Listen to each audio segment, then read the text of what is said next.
Let's see. Real Serious. Thank you for that super chat. Isn't it ironic that Warner Brothers hyped up Wonder Woman with Suicide Squad and shit on the other heroes, and then that leads into the cancellation right now?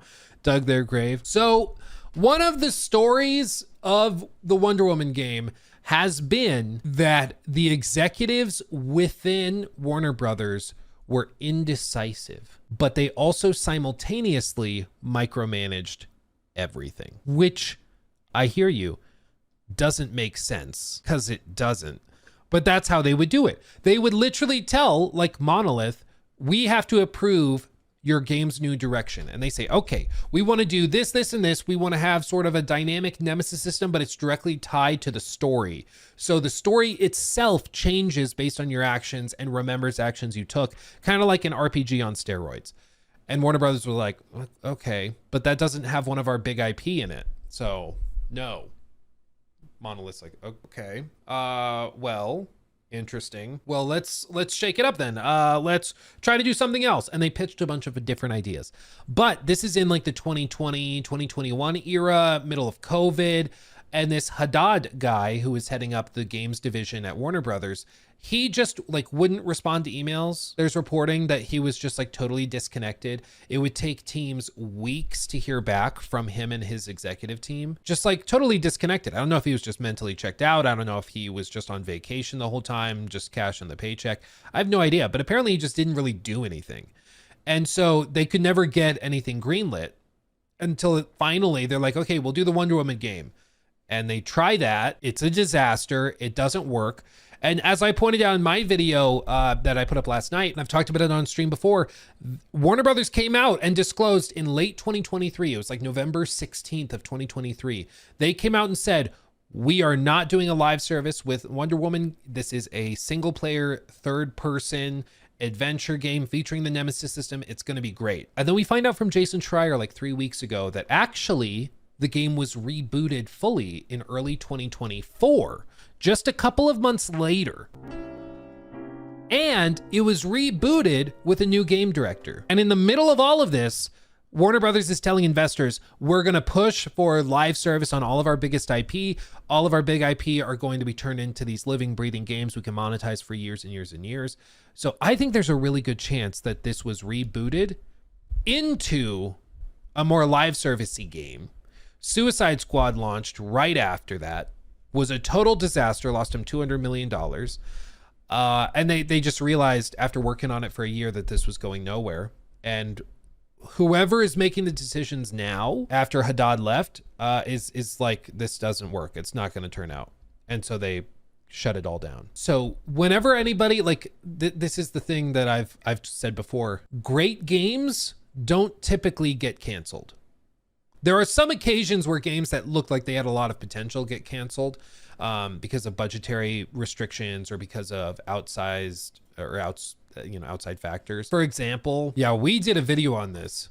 Video did not do well, but we did a video on this. They had an entire Pirates of the Caribbean game that was like basically done and just didn't go anywhere. Like the game was done and they just canned it because they weren't like sure it would turn a profit. They didn't think it was worth the trouble. So they just canned it, even though the game was basically done. And now it's like lost media. They took it to shows. Armada of the Damned. They took it to like E3, unreleased Pirates of the Caribbean game. Like, look at this. They took it to E3. They were showcasing it. They were doing all this. And it got canned like months before it was supposed to release. I think like 9 or 10 months before it was supposed to be released. They just shut it down. It's crazy. When was this? This was, I believe, 2010, 2011, something like that. But, you know, so there's occasions where games that had potential, you know, for their time at least, get canned because like some executive somewhere just didn't think it stood a chance, or maybe they thought that the licensing was going to be a problem and so it's just cheaper to cancel it. There's some stuff like that happens, but typically when a game gets canceled, it's because it wasn't going to work and they weren't going to make money on it. And so with the Wonder Woman game, especially some of the stuff we know that's going on elsewhere in Warner Brothers, I'm like, the odds are it would have sucked ass. Like, I'm sorry. The game's been in development hell for 7 years. Their last game was so over monetized, it was one of the biggest scandals of the entire year. A lot of the core dev team left to go to other studios in 2021. Like, I think the Wonder Woman game would have been hot donkey ass.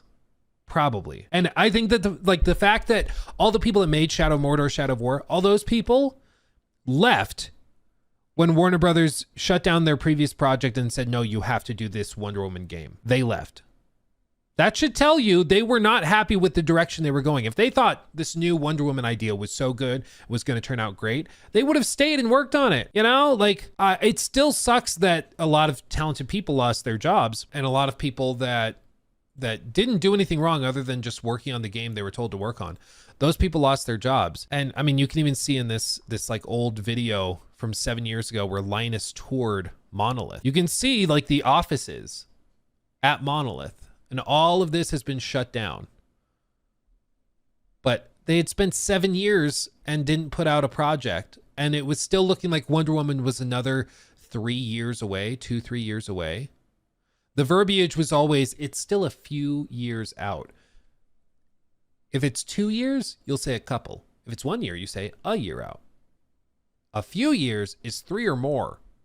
At least. I mean, it was just a mismanaged, colossal waste of talent. But that's kind of just the story of Warner Brothers, is they just are so skilled at wasting so much money and so many talented people's work. It's really fascinating to look at. Because again, it's like, give any other company amazing IP like Lord of the Rings, Game of Thrones, Batman, DC in general. Like, you have amazing IP at your disposal and you can't figure out how to do anything with it for a decade.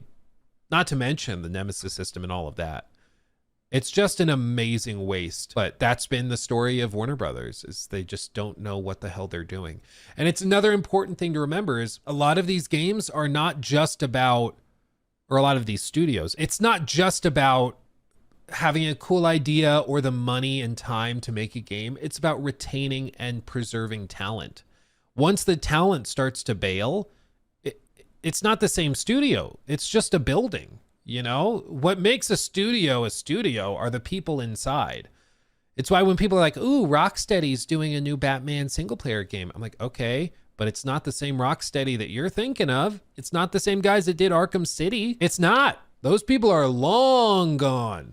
Maybe it ends up being pretty good, but it won't be pretty good because it's Rocksteady. It'll be pretty good because it was kind of a surprising, successful thing from a team of people that are like fresh to it, you know? So it's an amazing, amazing story of how you squander one of the most innovative gameplay systems in recent gaming history, how you have an amazingly accomplished studio that made Fear, that made the Shadow games, Middle-earth Shadow games, and you just spend close to a decade doing almost nothing because of mismanagement at the top. They wanted to make other games. They had other games they were working on, but they got shut down because people within the executive suite at Warner Brothers said, no, but it doesn't have Wonder Woman in it.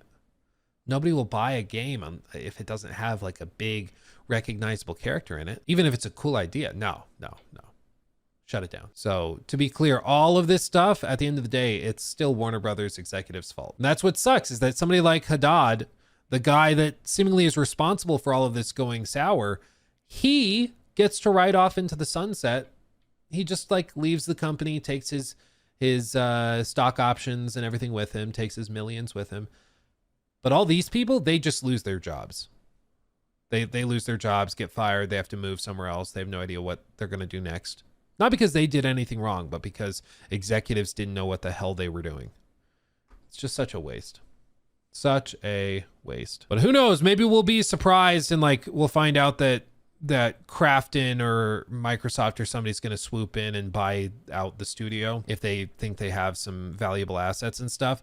The problem is the most valuable asset I think Monolith had was the Nemesis system, and that patent was filed by Warner Brothers, so it doesn't go with them. So even if like Microsoft were to buy out Monolith, they wouldn't be getting access to the Nemesis system. How long is the patent? It's through 2036 at least. They can file for like extensions is my understanding, but the odds of that actually going through are pretty low just because of how it tends to work.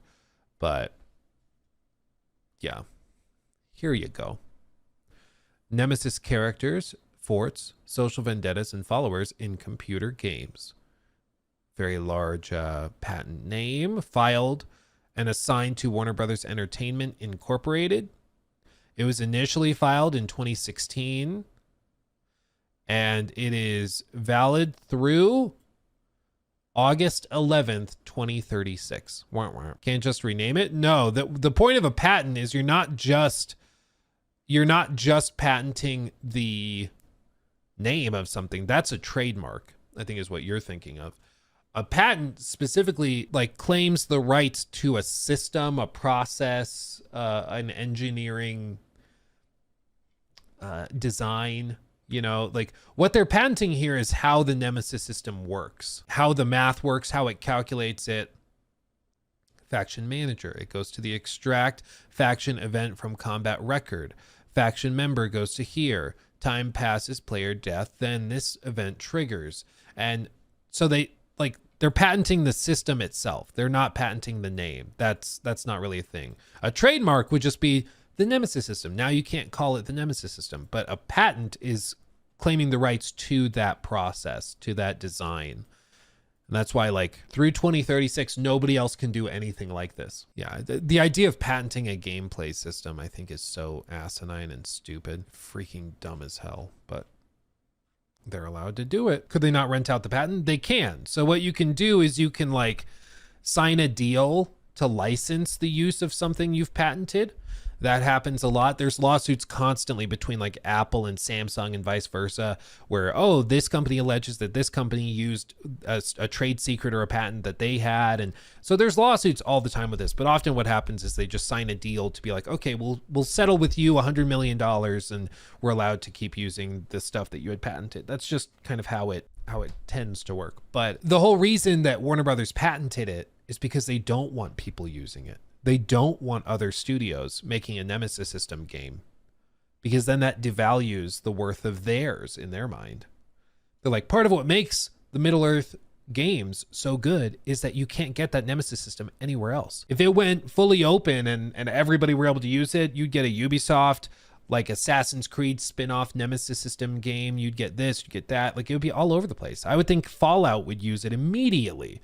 You know, where I think that just makes sense. Yeah, they could technically license it out, but I don't think there's any possibility they would ever do that. Doesn't patent law end after so long? People can use your designs after. Does that only apply to physical objects? No, it does. The patent expires in 2036. It's different for different things. So certain like engineering patents can have different lengths of time versus media-based patents or software-based patents. There's all sorts of different tiers and grades of them.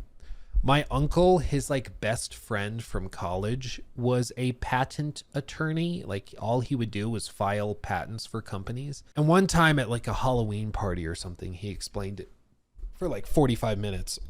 I will be honest, it's well above my pay grade, but yeah, there's all sorts of different tiers of it. Yeah, would love a Mandalorian game where the Nemesis system, where bounty targets use it, enemy gets captured one way, jailbreaks, comes back. See, yeah, exactly. There's so many interesting things you could do with it that just makes so much sense. But I thought it like the original idea for it was to be used in a Batman game that leaked last year at some point, late last year. And it was just, the idea was you have a Batman game where Batman goes around Gotham City, he beats people up, and then the thugs that he beats up remember getting beat up by Batman. And then all of these other things that start to spill over, like, oh, this guy got promoted within Penguin's crime syndicate and now he's a level up. It could have been really, really cool. And each faction would be tied to a different supervillain, but these guys can climb the ranks within those factions. It's a really cool idea, and eventually they reworked it into Middle-earth Shadow of Mordor, but there's so many potential applications for it. It's just such a waste. Are they international? Yeah, a lot of treaties between countries specifically say like that you're going to help enforce like IP protections and stuff. It's why there's been so much drama between the US and China for the last like 20, 30 years is that everybody kind of plays by the same rule. You're not allowed to make like a straight ripoff of the iPhone and sell it while saying it's like totally an iPhone. You just don't get to do that. But a lot of like Chinese companies don't tend to care and they'll do it anyways, you know? So I think that there's a certain extent to which that is true with most countries.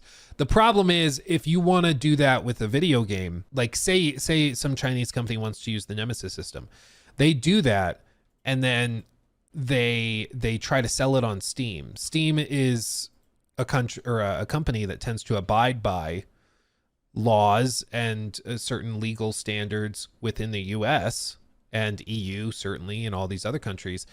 And so they probably wouldn't sell that game, nor would any other platform. And, you know, it would very quickly get to the point where it would probably be banned. And at that point, it doesn't really make a lot of sense.